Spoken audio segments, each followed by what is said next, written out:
Good afternoon and welcome to our final presentation today. Today we're going to hear from this section, we're going to hear from Tamara Coffey. I'm always interested to listen to a speaker when there is a unique title, and the title of her presentation is Getting to the Last 100 Feet. Tamara brings 20 plus years of public safety technology experience.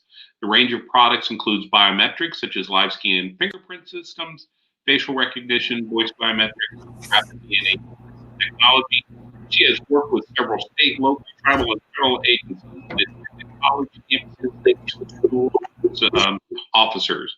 Her current role is working with numerous fire departments, police departments, and EMS as it relates to provide the proper geocode information for arriving quickly and saving time and possibly lives. So, Tamara, it is great to have you here. I will turn off my mic and we are good to go.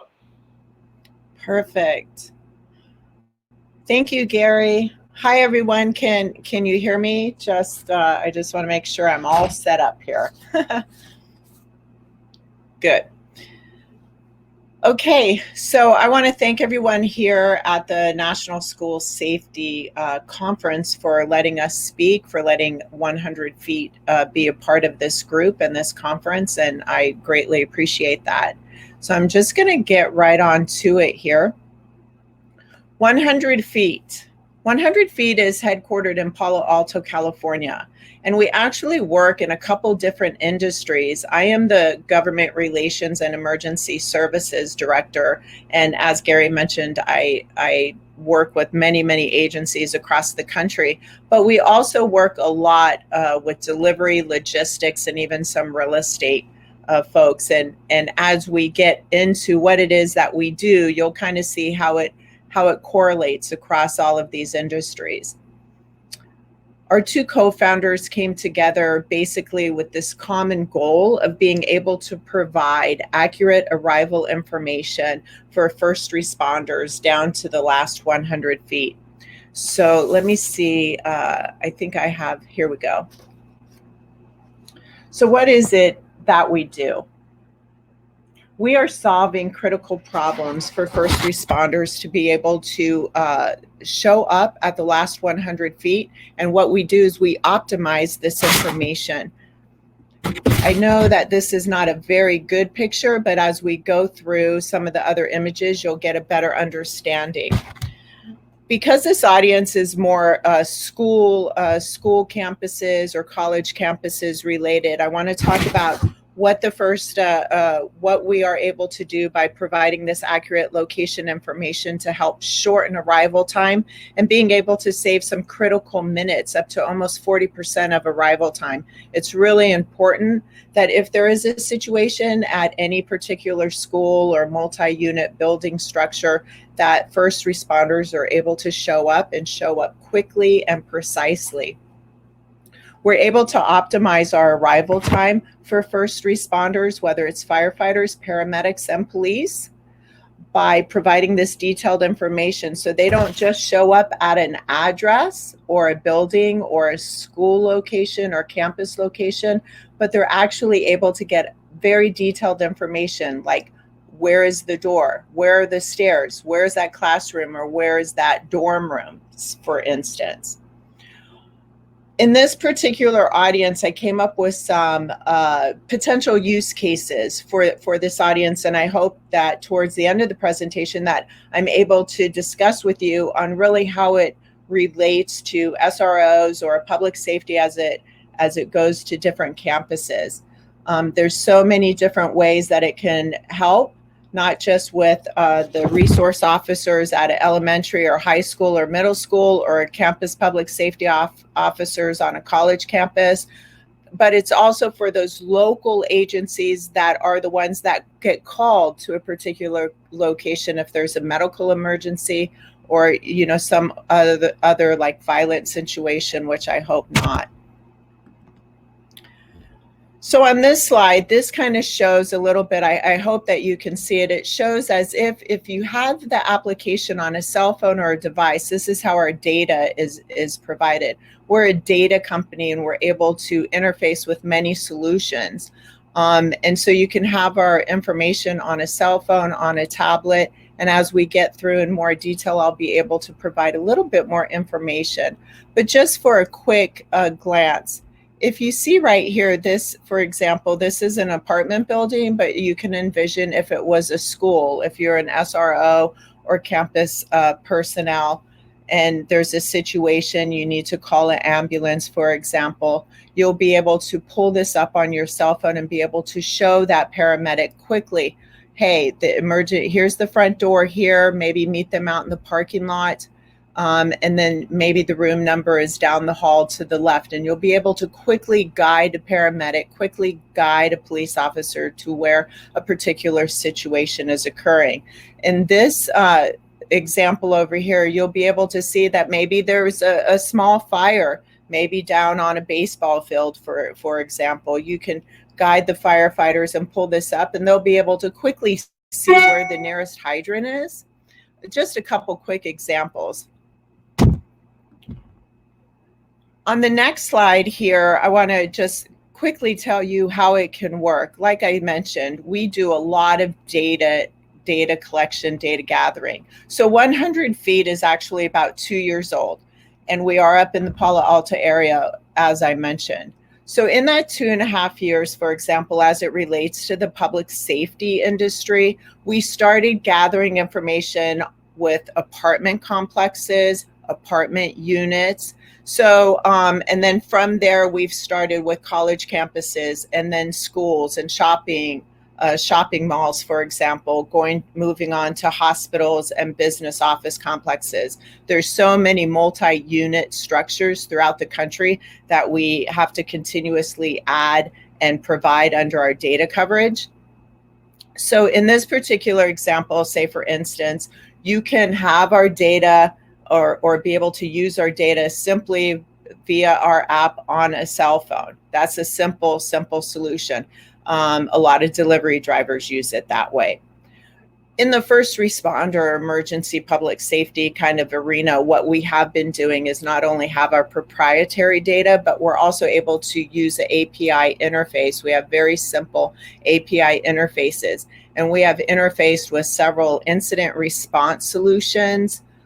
We also have emergency alert systems that we've responded to. Maybe in a firehouse, it'll pop up on a monitor in the firehouse before those firefighters or paramedics run out to the trucks and start, heading out to the emergency. Say it's a college dorm or a schoolyard, they'll be able to see the building up on the map. And then with that detailed information, maybe it's unit 203, it'll pop up on the map, and they'll be able to kind of get a visual before they jump in the truck. And then when they get on scene with that incident response system on their tablet, they'll be able to guide themselves to the fire hydrants if it's a fire, guide themselves into the door down the hall if it's a medical emergency.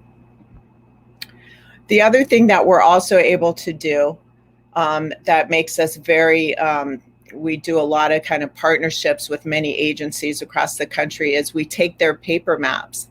So in a scenario, say a firefighter scenario, a lot of fire trucks or a lot of fire departments actually still have these paper binders that have maps of multi-unit structures, all the buildings throughout their city or county jurisdiction.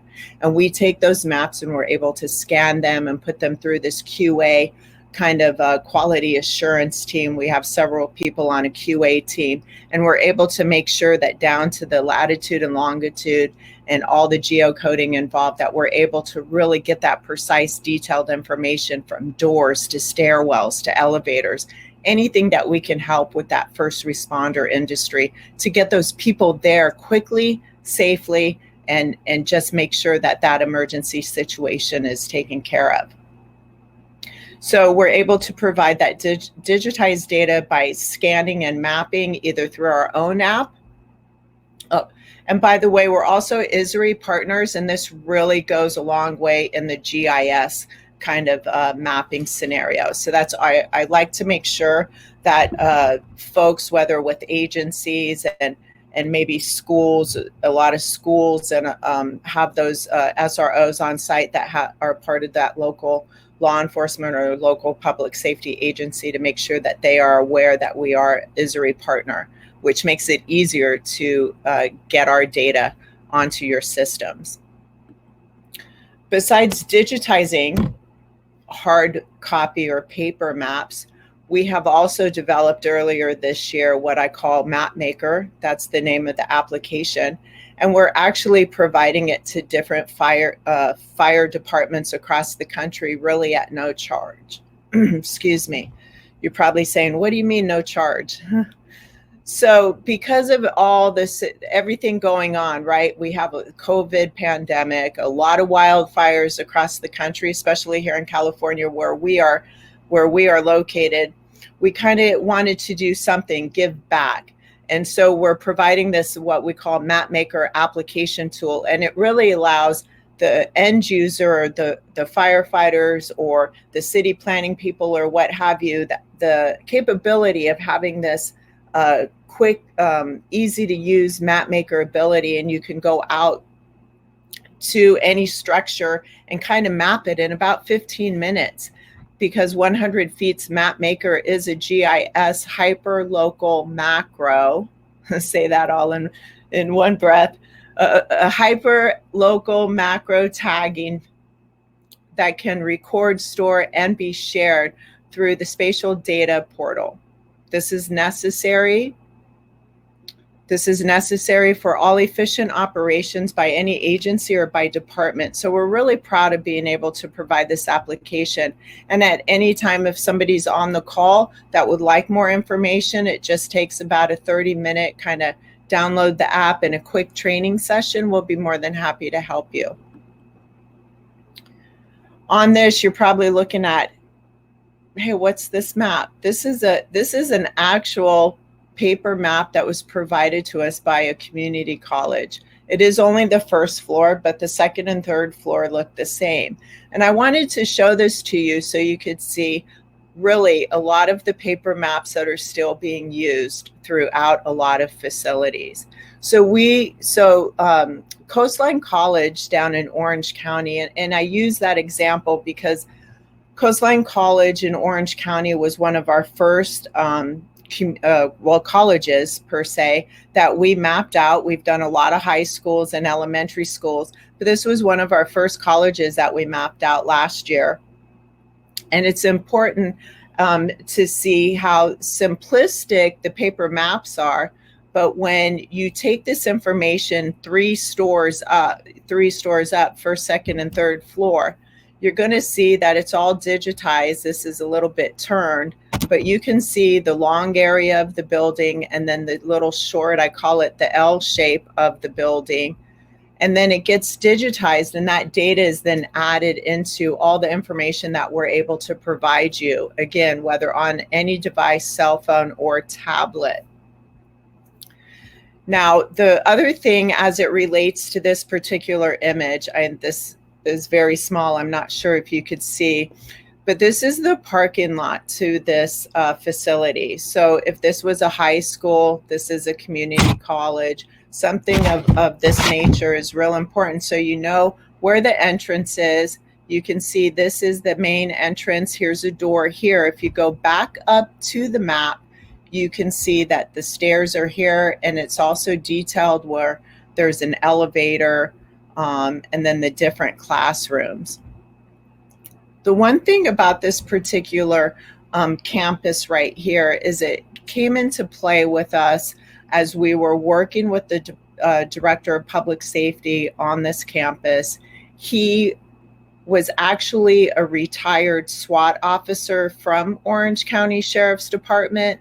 So what was really important as we mapped this information out for them was not only for their director or their public safety folks that were on campus to have the application on their cell phone, because they're actually there every day, right? So they know where the rooms are. But for this particular campus right here, they have 3 campuses in one administrative building.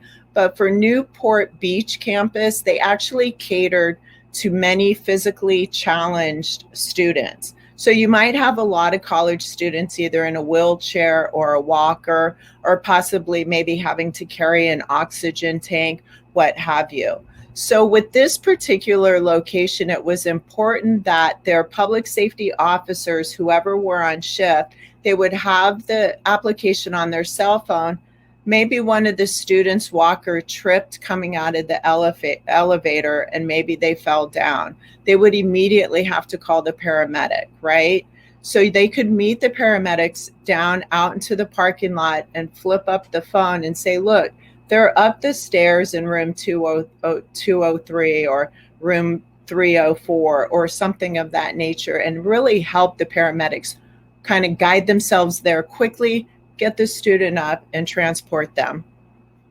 So that's one incident. Another incident or another situation, this is also used for active shooter training as it relates to the SWAT team in Orange County. So even though the director of public safety was retired from the sheriff's department, he took the position and it was able to allow a location for active shooter training. So again, if something were to happen at any school, college campus, any building around, and you have a situation where you have an officer or a public safety person on location and they have this application, they're able to share if a situation occurs and those local agencies come, they're able to share the information and really guide those folks on, show them where the rooms are and kind of more of the facility, because you know, these local agencies that arrive for situations, they're not at this building every single day. And I do hope that does make some sense. So on this slide, this is a quick little kind of video or a demo video that will show, and I hope it plays. It's not playing. Okay. So imagine, if you will. You might have to launch actual PowerPoint slide, because what you've done is you've embedded in there and you're just kind of showing it in the work mode. So see if you can launch it and show it from there.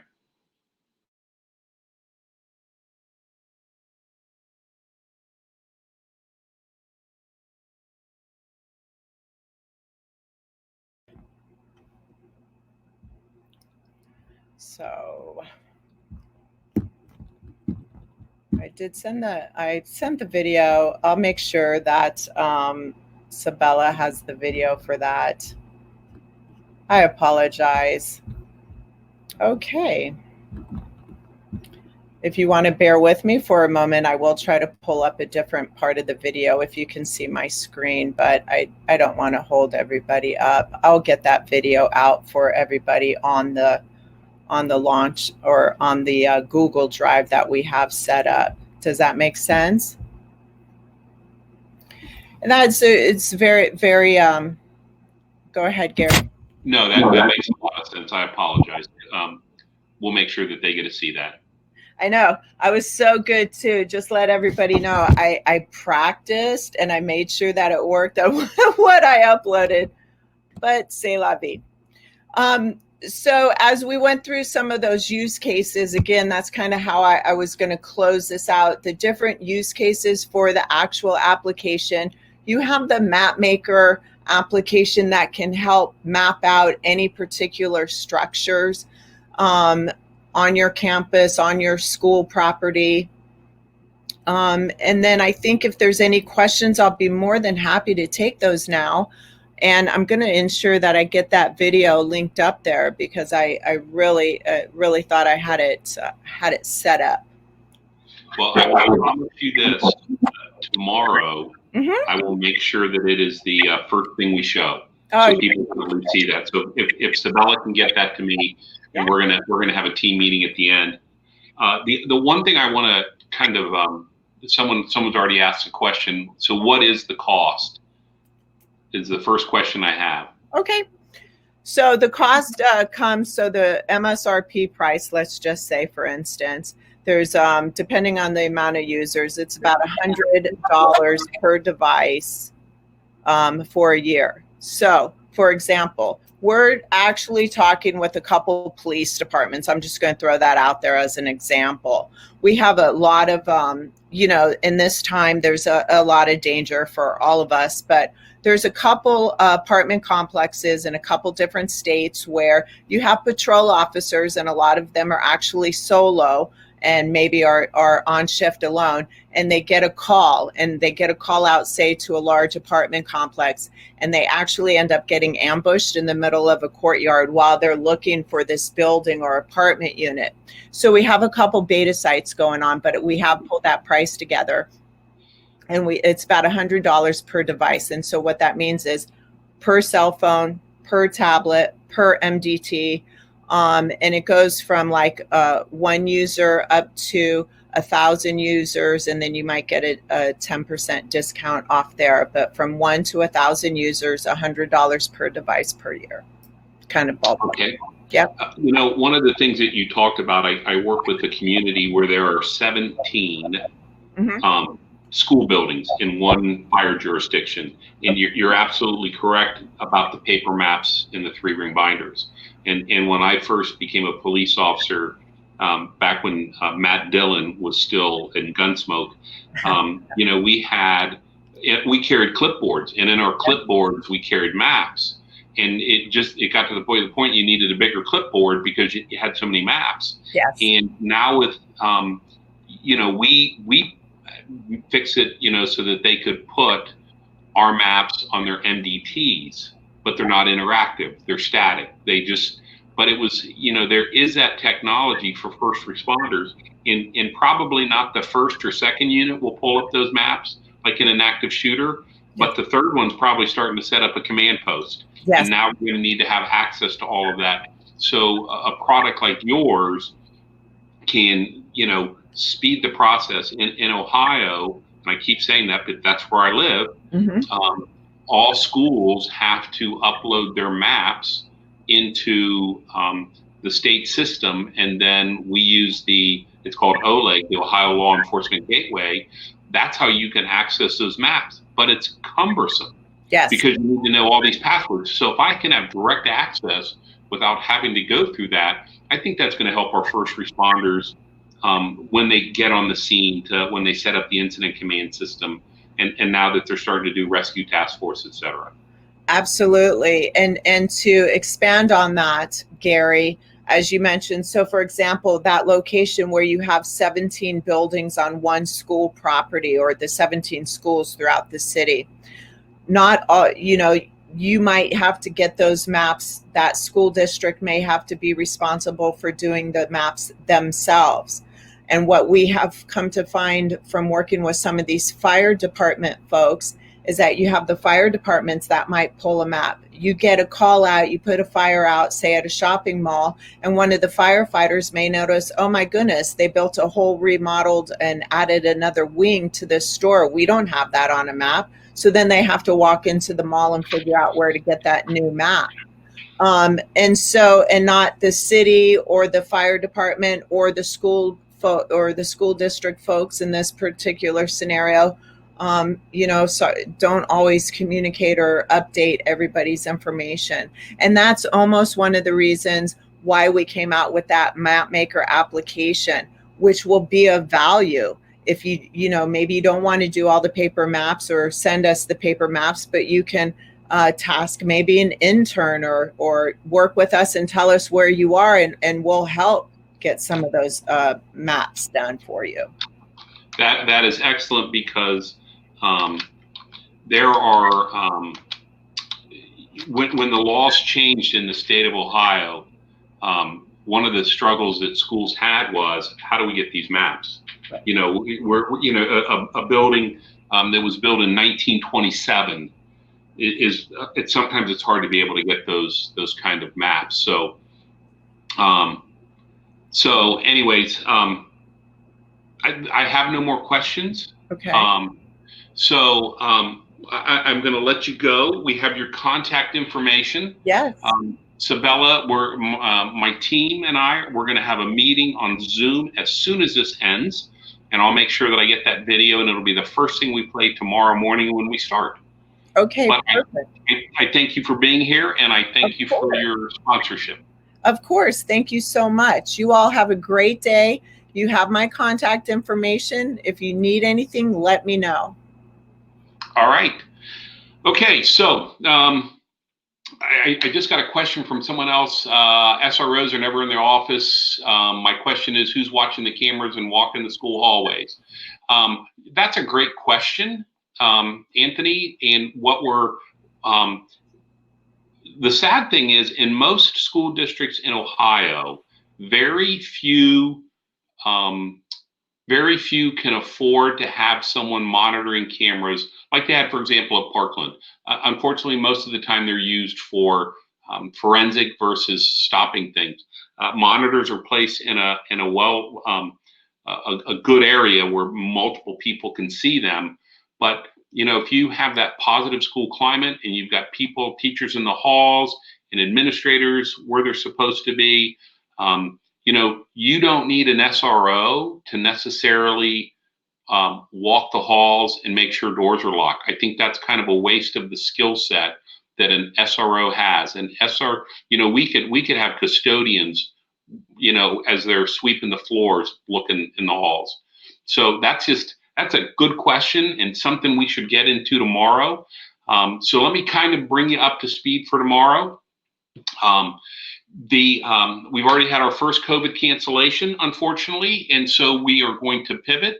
Tomorrow's schedule, we start at 10:45, and at 11 o'clock we were supposed to have vaping in our schools and community, and unfortunately our presenter cannot be here. So what's going to happen tomorrow?